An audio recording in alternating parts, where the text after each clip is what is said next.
you know, I wanted to go to. I know obviously a lot of us been working from home for majority of lockdown and stuff. You're back in the office yet? No, well, you still work from home. I know Vans for the most part work from home. Yeah. H, this is his office, so he's been here. Yeah. I sent a clip to the group chat. You can play it, man. We can have a little chit chat after. Alright guys, so I was at work today and my boss came up to me and told me that apparently one of my coworkers feels as if I don't like him because apparently in his book I never say hi to him, I never speak to him, and he has tried everything in the book to make me like him. I proceeded to tell my boss that I do say hi to him whenever he says hi to me, and I do speak to him whenever he speaks to me. Personally, I am not obligated to say hello or have a conversation with him if I do not want to. Me, as an employee, my obligation to my fellow coworkers is to not harass them, respect their boundaries, and not distract them from doing their work. Anything other than that, I don't give a fuck about. I am not obligated to talk to you. And personally, my form of being cordial is being silent, whether I like you or not. I do not understand why my silence is such an issue for some people. And this has been something that has gone on in almost every single job I've had. If I don't feel like personally talking to somebody, now I'm a bitch and it's my fault and I'm being uncooperative. Like, what the fuck? That triggered me. Okay, talk to us, Chrissy. Because, so, first thing, I'll say she's just rude. Because... Okay. Yeah, I don't agree with what she was saying at all. You're actually just rude. I get where she's coming from. You don't have to kiki with people, but in the least you have to be respectful. And part of that is acknowledging people when you come into the room. You say hello, you say good morning. Like you say good, like you're just a decent human being. But what I did agree with is when I was in my last job, I got told that my silence was aggressive. I was like, excuse me, what? And so, like, I got pulled into a room to, like, for a chat. And, like, she said that the way that I handled the situation was inappropriate. So I said, by saying nothing. I didn't say anything. And she was like, well, yes, your silence is quite aggressive. I said, how can I?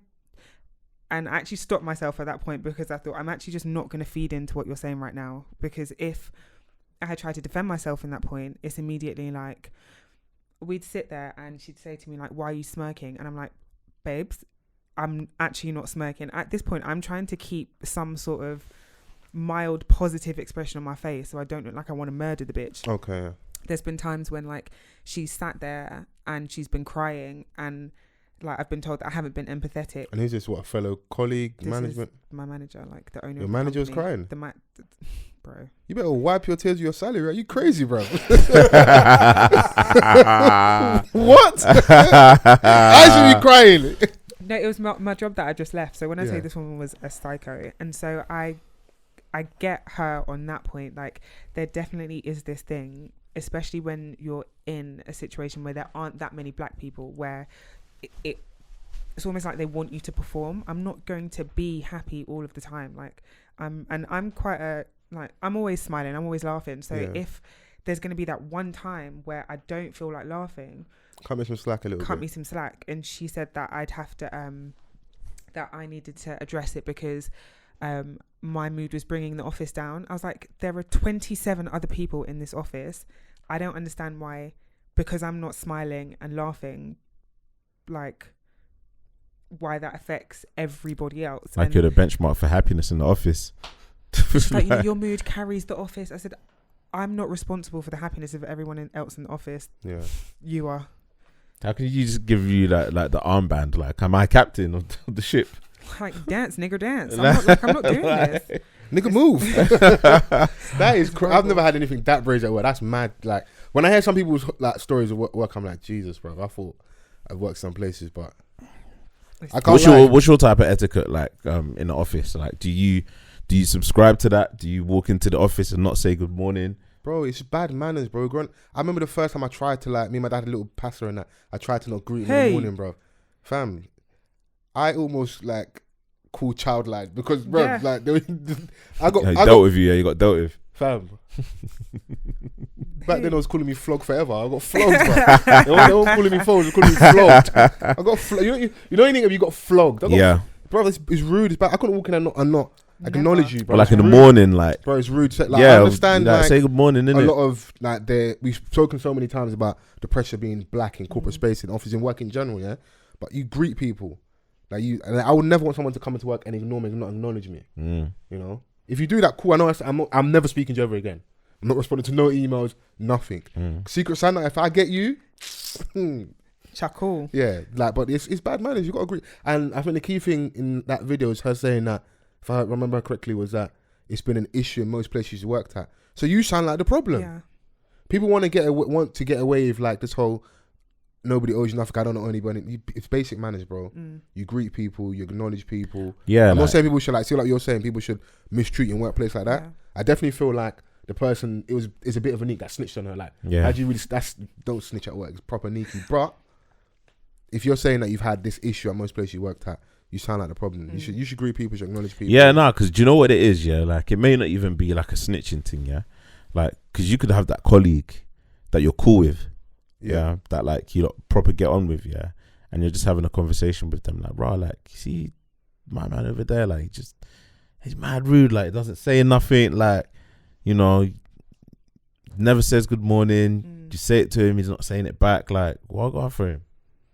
Yeah, that I don't support. I subscribe to the whole like I'm here to do my job. I come in, I do my job to the best of my ability. I'm not necessarily engrossed in climbing the career ladder, the work ladder in this space. Doesn't mean I don't communicate. But not everybody has to come and do like the work lunges. You can come and have a good time at work, but the least you do is greet people when you get into the office or wherever your workplace is. Like, I'm cool. Like, you know, have a good relationship with a couple people that you work with. But obviously there's boundaries as well. Yeah, of course. You know everyone like, should be able to have their boundaries. Like I have mine, and like, boy, when work is done, it's done, bro. DND. Like, you can say. So I got an email one time at like 11 at night. When I woke up and when I saw it, I said, "So you sent at 11?" Me to respond the following 11. Because like, why are you sending me this at this time, bro? What are you doing now? Why are you so focused on work? But have you never like gained something like a good friendship from someone that was once your colleague? Nigga, I have a whole lady from work. Oh shit! Look at that! Look at that! God bless HR. Yeah, when I was trying to lean into it last week about shagging your colleagues, but you want to do this dance with me. Okay. I have never. It doesn't always bro, no one's ever stopped Fols from speaking, and that's the time where you couldn't convey your message. Bro, I was even putting for me. I was trying to lean into it at that. Don't cap like you don't know the story of how we got together. And I don't take off your fucking hat. Don't cap. Yeah, don't cap. True. Yeah, so I remember that time very well. Yeah. I was like, is that you in the dance? Yeah. Stuck to her like glue, you know, Shana Paul. Man, I'm mad. You come to the dance with even if it's not your lady. Yeah, imagine you come to dance with a girl. Yeah. A man want you to be dancing with other things and that. Are you insane, bro? Nah, not even. I ain't got that in me, bro. Not even that. Like, you didn't have to do that, but you didn't even come to check the band there. Fuck y'all, bro. When I tell you, Fols was stuck, and I was like, you know what? Go ahead, King. Go claim that woman. Hey, man, we trying it. So, where was we was on work? Have you lot had? So Chrissy's given a small example. Have you had anything mad happen to you at work with regards to colleagues and their interactions, or management getting on to you about your demeanor, your interactions in the office space? Nah, not really. No. Haven't had anything like major. Do you know what I'm saying? Like sometimes, people think that like I'm just, you know, a passive person, blah blah blah. But really and truly, like I just sit at my desk, do my work, say hi to everyone, cool, and then that's it, and that's that. But you see everything. You want them dons? Yeah, I love that. They think he's in there playing the colour. Oh my god, he's not interested. This is how he knows everything. I know everything. Yeah. Do you know what I'm saying? Like, so I like that. Don't look at me, fam, because like when it's time to let the chopper sing, everyone's secrets are coming out. So are you not snitching? Are you on snitching at work and stuff? It's never worked for me. See like the ball, Donny, and why did I get married? At the table where he just rings off everyone's secret. Oh my! Don't come for me. Please tell your woman. Oh yeah, he was even wild at that. But then my girl hit him with the haymaker back. Yeah, that was a good return. You know, you didn't get that STD from such and such. You got it from Walter. From Walter. So I ain't gay. So that's like with Walter. He gave it to me and I gave it to you. Boom. I got tested. I was waiting for you to confirm you got tested. Jesus Christ. Yeah. Cried in the car. That Bodon was an absolute villain. Fam, that cottage got turned right over, bro. Yeah. Everyone's secret came out. Scattered. Yeah, Something that I've told H in confidence and he's ringing it off at the table. because he's on the ropes. Bro, and I'm like, no, but you're at the table as well and you catch strays now. Oh, yeah, no, Just like this. don't remember what's Janet Jackson's husband's character in that, and he was, I think their child died. Yeah. And he blamed Her, her yeah. and that, and he was sticking Bruv, over. man told you that in confidence. Yeah, and you look at him like, nigga, my wife is here. Fam, and you said it in front of everyone, not even just your wife. Yeah. The whole friendship circle now knows. But you know what? Even though like I don't like how it got revealed, I do like that premise a little bit of, because you know when you're like, I don't know if it's been like you when you're in a relationship and you have other friends that are in couples and that, you lot hang around each other. There's that bit of pretense to be the best couple. There's always like a little hierarchy who's like the head couple in charge. So it's nice to know that the head couple are on, they got their things in disarray as well. Yeah. So you can't look Disarray. so you can't look at me. Don't look at That's me. trash. Nah, that's trash. No, I need to know that we're all on the same level. So you know you go to link up like for dinner dates and that, couples get together and you find out, oh, he gave you chlamydia. Oh my God. Wow. It's in the thing, innit? And then you're going home in an Uber back with your missus gossiping like, Yeah, you yeah. see, they're not as good as you No, think they are, you know. You get in, you lecture, I told you, man, don't trust these bitches. And you finally get your woman on your side and it's like, oh my God, I never knew it was like that. Bruv, he was following like, all her advice. did you know that your wife got her tubes tested? A tube Tied. tied, yeah. And I was like, rah, that's mad. bad sensitive information. No, let the chopper sing still. Why, Yeah, bruv? yeah. You're on the ropes, bro. No, because if I'm like at fault, Yeah. man like made my wife take the long route up to the mountains on her own Yeah. whilst I was on a plane with the sighting.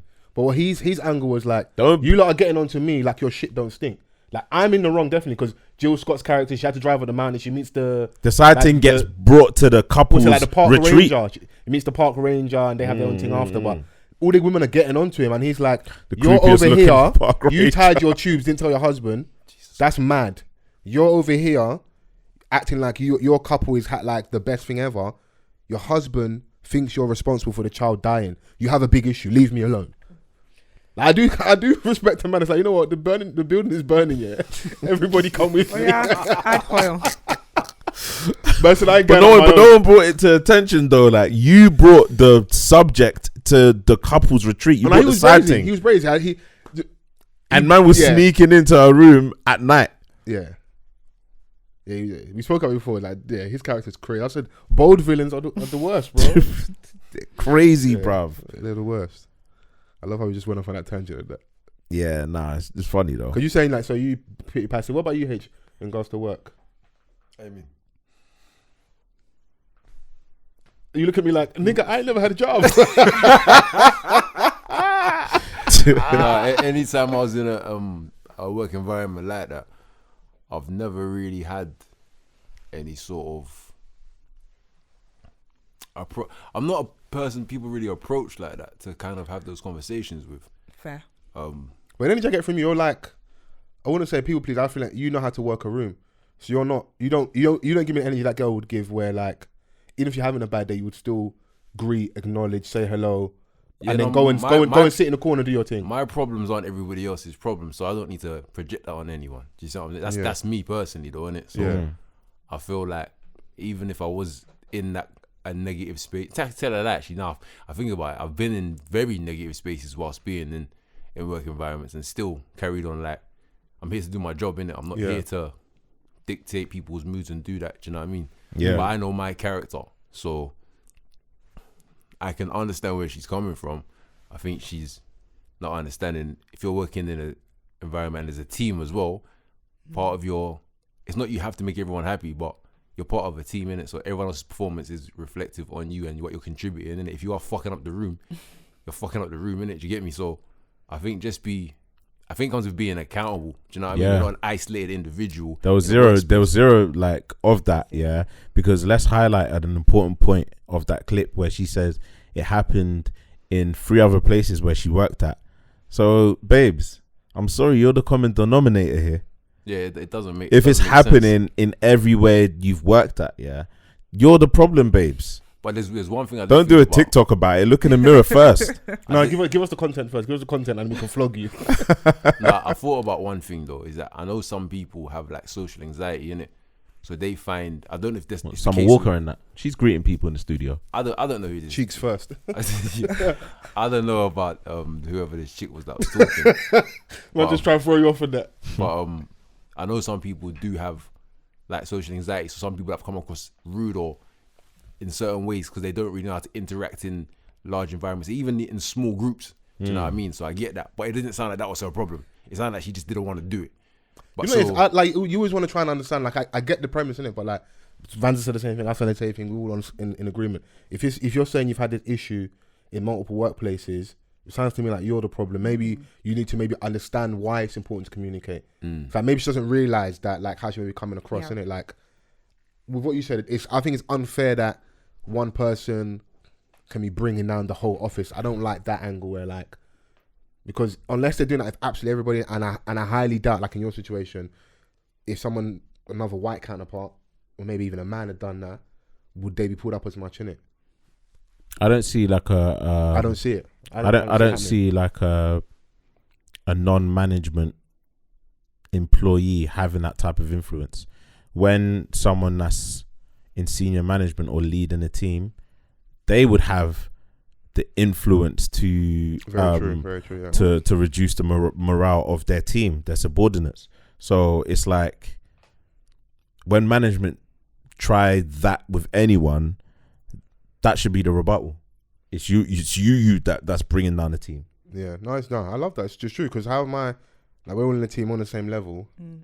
Because you know, like whenever managers are not in, everyone's mood is okay. He's not here today. Exactly, like they're the mood changers in any workspace. But I brought that up before, and then I got told that I need to understand that. It's like my team leader, if you will. I needed to understand that she was under a lot of pressure, and that like she might not always be able to respond, because this whole good morning thing came up. She might not be able to respond if I say hello or if I say good morning. Why won't you be able to respond? I don't like all this stuff like where the onus is on you. Okay, cool. So you know what pressure I'm dealing with. So why am I having to be so understanding? I'm not given that same level of understanding. But then I was also told that any issues that you have at home, you need to leave at the door. So it's just like some employers are serial manipulators. Yeah, I'm not gonna pretend like some of those things might have worked a lot with me of like gaslighting early in as my well. employment life, like, but now, no. Because keep your job. I've been poor before, bro. And we coped just about. I don't want to go back there. I'll be able to get myself back up still. Yeah, I have enough like hoping my bounce back ability. Some people some people just don't have the ability to apply themselves in that way, and that's fair. So they'll stick around and just firm it. But yeah, there's credit to like firming not stuff though. Like I'm not gonna say like everything's like, I don't like that kind of. I feel like we're a bit like generational. Be like, oh my god, you hate your job, just leave. Yeah. No, there are times where you're gonna have to fug things out. And firm it and be honest. Don't come and lie to the internet. Reason why you're not getting you're not enjoying your job is because you're constantly late. You're not applying yourself, and you think the world owes you shit. No, like you need to put some stuff. You need to put a level of effort in as well. And as long as they're not treating you like unfairly, like if you're late and someone else is late and you're both getting flogged, fine, innit? But not come and present it to us as if like, oh my god, I hate my job. No. But at the same time, bro, like if you're being realistic, look at the wage cap in this country. Like not everyone will have the luxury to just leave their job and wait and think that they're gonna get something else straight after. Which is, I'm on the same page. I'm saying like you're gonna have to firm things sometimes a little bit and like fug it out, ride it out, and if work ain't enjoyable, try and make the most out of it and work hard so that your next opportunity is better. And, apply through the pain. Yeah, apply through the pain, and then your position now, you're happier, healthier. Oh, I so much love it. Exactly, you're enjoying work. So and you applied through the pain. Who? Listen. Whilst you go through it, you're applying. Yeah, I need to get out of it. I went on sick leave. I got to work one morning because as soon as they said it wasn't like illegal to be in the office, they wanted us back in like straight away. Wow. So I sat there one Monday morning and I was like, yeah, I can't do this. So I called the doctor and I was like, I don't feel well. Because you didn't. Because I didn't. Yeah. I was so unwell. I was like, yeah, my long COVID is really playing up. So I got signed off for 2 weeks. And at that point, I was just so sick and tired of my job. Like my manager was just. But you're gonna get you could get signed off for anxiety. They don't have a leg to stand on. 100%. But for me, because she's so crazy, it was actually just easier for me to say I was signed off with COVID, because for her, she would then be like, she'd be really patronizing, like, are you sleeping enough? Are you eating well? She'd do really weird stuff like send you self-help books to your house and be like, oh, I heard that this book was really good for anxiety. It's like, no, I'm not. You're making me anxious, bro. Like, it's Sorry. Chrissy's funniness is underrated. Jesus be a taser. Yeah, do you know what? You're giving me anxiety, bro. No, I'm just imagine your manager sent you a self-help book and that. Imagine you're at home and your manager sends you the 48 laws of power. Right, you know, she used to send people like multivitamins and like sleep B12 and lavender. You're trying to poison me. 100%. She sent me B12 Turmeric. before. I'm not even joking. She Send you B12. sent me B12 and I need that B12. Fucking vodka, something crazy. I could end myself over here. Was off sick for the first 2 weeks, and then I just realised that I could not go back to that place, like at all. Like I could not. She messaged me at like 8:30 in the evening saying that we needed to speak the next day. I was like, first of all, I'm off sick. Leave me the fuck alone. And it's just because she said that I posted something on Instagram, and she was like, the team are just really concerned that if you're posting on Instagram that you're not getting the rest that you need. I was like, what?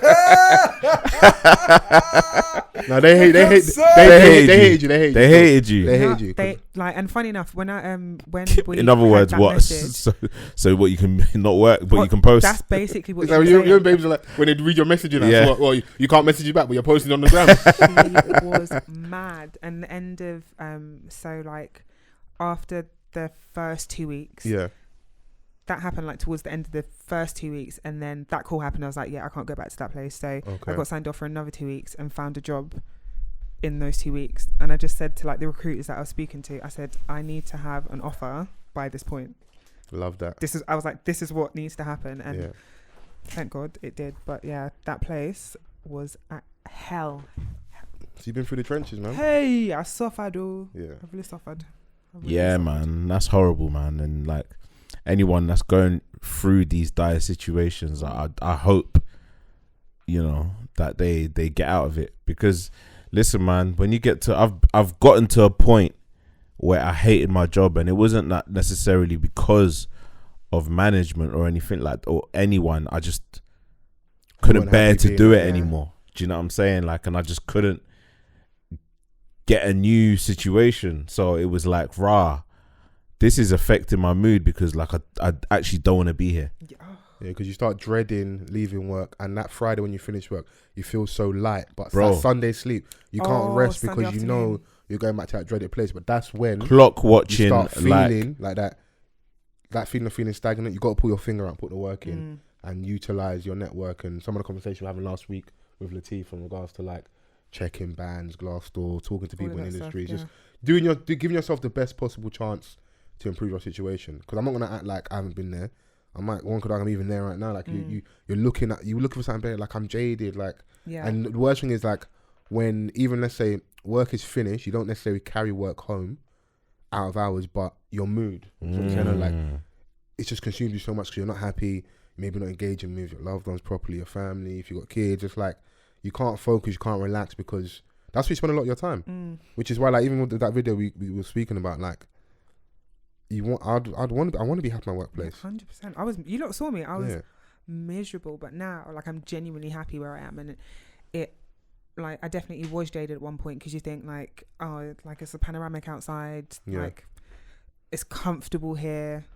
Fine, like, should I leave in this kind of situation? Like, do I want to start again in a new company? And then like you've got the like probation period, everything's so uncertain. 6 months, Jesus. Listen, when I saw that, I was like, huh? I've never had a 6 month probation in my life. Yeah, my job, my current job was a 6 month thing, and I was like, Jesus Christ. 6 months and day 2, I'm billing it.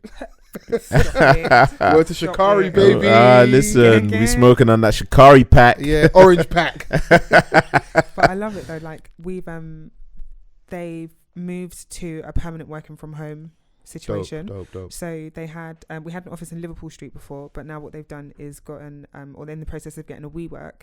So they've literally said to everyone, if you want to come into the office, you can come in the office. If you don't. Like one of the girls, she's moved up to the Shire somewhere. So, but she's recently just moved actually. So she's under no obligation to come to the office whatsoever. And they're like, some people need that space. So just to get, your living condition might not be suitable for work all the time, which is good. They're probably getting more out of you from a productivity point of view.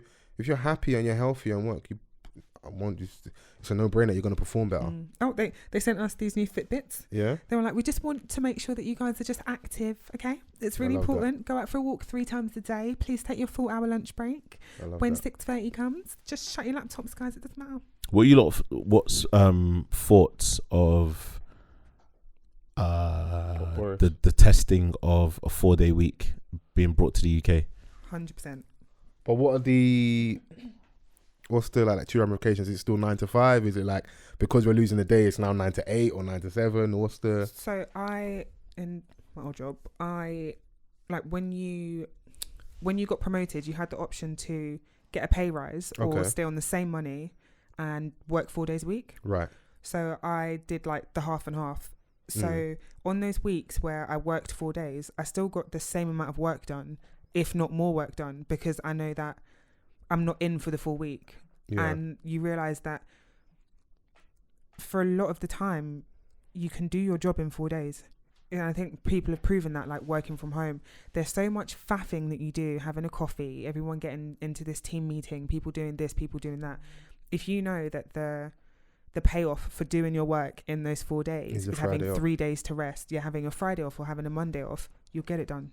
Yeah, traditionally my Fridays, I go quick. We're usually done about 4:30. You have like beer o'clock, and that the 9 till it's not all the time, but for the most part, a meeting in the morning between like 9 and 9:30, sometimes 9 to 9:45, and the bulk of the work is 10 till like 12, 10 till 1. That last half of the day is winding down in it. You're still working, and if you've got targets to meet, of course you're still trying to do that for the week. You don't want to like leave yourself short for the following week. But yeah, if you're someone that's like me, where Friday is pretty much a winding down day, then yeah. And business doesn't have to change. Sorry. Yeah. You can still have people, like, it doesn't mean that all businesses have to shut on a Friday. You could have some people that just work Monday to Thursday that day, or someone, and then other people work Tuesday to. But let's say to Friday. spice it up. Okay. So not everyone's going to. Yeah, it's true. Like, otherwise we can. Everybody can't be off on Friday. But let's say to spice it up, if we were granted a 4-day week. Okay. But you had the option to either have Monday off or Friday off. Which would you choose? I mean, all these branches are on Sunday, innit? So yeah, we might have to. Does Monday affect you lot like that anymore? Because we don't have the commute or working from home, it doesn't, innit? I don't have those Monday morning blues anymore. I still do. I think Monday is still Monday, just because I feel like the weekend just breezes past. Yeah, that's true. Because Friday comes, it's like half a weekend. Do you know what I'm saying? Because the feeling is different, knowing that the next day you don't have to get up for work, and then Saturday is your full day, and then Sunday you're thinking about work again. That's why I went through a little phase where I really was trying to avoid any Saturday night motives. Not because I don't want to meet my brothers and I don't enjoy it, but go out on a Friday. Usually the best bet with me, Vans knows this, is get Fols to link you after work. Because if I go home and rest, I ain't coming back out. So make me go out on a Friday night, because I can then, if I'm hungover Saturday, we recover. But when you go out Saturday night, hammered, but Sunday, I always want to go home. Sunday's a write off and that. I always want to go home and freshen up. Shut your eyes, open your eyes, you're back to work on Monday. So I used to always always trying to dodge Saturday motives. I was like, nah, just do the Friday thing, and then you feel like you got more of your weekend. Yeah. Friday, I was always wanted to go home and freshen up first. Yeah. But I feel like you'd go home, freshen up, and then fall asleep. No, but he would go out. Now, I was like that. I had every intention of coming back out. But once I off my trouser, it happens sometimes. Sometimes you go home thinking that you're gonna go back out, and you're like, "Rah, that shower was lit," and then before you know it, you're sleeping. Bro, you just sit down there. You're not even cream. I remember one time I woke up, face all dry and that towel just there. I thought, I didn't even cream my skin. I just slept. Mad. Amazing sleep. Yeah, So We deserve, man. Once I wear my headscarf and my pajamas, it's all over. If I start going here, I'm not going anywhere. If you FaceTime and I got the bonnet on, myth. Don't ask me to come anywhere. I'm not leaving. So Friday, you'd say that's the day that you would have off as opposed to Monday? What, me? Yeah. No, I said probably Monday though, because like I was joking about the brunches. The brunches. Yeah. But the brunches like finish early, man, finish on early, Sunday. Yeah. No, to be honest, not being serious, it would be Friday. It'll be Friday. That Monday to Thursday, get out of the way and just have that long weekend. I think we're just accustomed to like having Monday always being the day to start off the week. It's like we start the week, and then if we can knock off a day, it will be towards the latter stages of the week. Yeah, whose fucking idea was it to start there, bro? Like, yeah. And why did who decided to only give us 2 days of rest? There was a period who was working it every day. Like, you should thank the innovators in regards to the working week. No, but there was a time where shops were closed on a Sunday, bro. You couldn't get that's where the whole lending sugar concept came from. I mean, I remember if I remember right from like my history lessons, shops may have been closed, but like certain businesses, like the factories and that was still it was a 7-day working week. You didn't have a day off. Yeah, certain industries are like that. Yeah. There's people that work 7 days. And that's where the innovation came from, where like, we actually need a well-rested workforce and labour's unions. But shops like Oxford Street shut on a Sunday. Yeah, there's still like the yard shop near me on a Sunday. They're closed. They're not open. And I don't know what their tradition behind that is, but yeah, there's some places that even now their businesses are open on a Sunday, which I rate because like you deserve a rest as well, innit? My barber's like, fuck y'all niggas. Oh no, I'm shut on a Sunday. Yeah, that's the one day you meant to be open, bro. Friday to Sunday is when a barber should be open. That's the peak time should be open. Yeah, but like Sunday was always traditionally seen as a day of rest, innit? Yeah. It's a Christian country, remember? So Christian country. Yeah, it's only now that there's a lot more Sunday motives than ever before. But reason for me for why a business like a barbershop should be open on Sunday. There's a lot of people that work during the week, can't make it down there. Barbershops for me has always been, I've never had a barber that's closed on a Sunday. So it's always been busy on the weekend, innit? We go in there and watch football on a Sunday as well. Like I'd come from church and get my trim and go in there on Super Sunday, like, the heyday of like Sky Sports and Andy Gray and that. Yeah. Like that was the thing. I'll be in the barbershop for hours and my trim had been done because I'm watching the football, I'm hanging out and stuff. So my barber's was like, yeah, man, Sunday, allow me. I've got a family. Fair. And you want to watch the football in your yard? You just sit in the barbershop. Not now. This is back in the day when I was younger, and that's when it was. That was a safe space for men. Okay, so what did you not do? It's a safe space for Donnies now, bro. There's big grown men. Like a lot of the elder dons that don't want to are go in their wives. Yeah, that are in the barbers talking for time. Yeah. I'm just like niggas that are bold in that. You got no business being here. Still trying to force the shape up. No, they just how like, bro. Powder. Yeah. Well, what's the thing the young boys do in a minute? The black ink, the Sharpie thing for the hairline and that. Yeah, it's peak, man. Enhance your thing. No, it's gonna stay out your lot's business. Do that. Yeah, that's what I'm gonna do.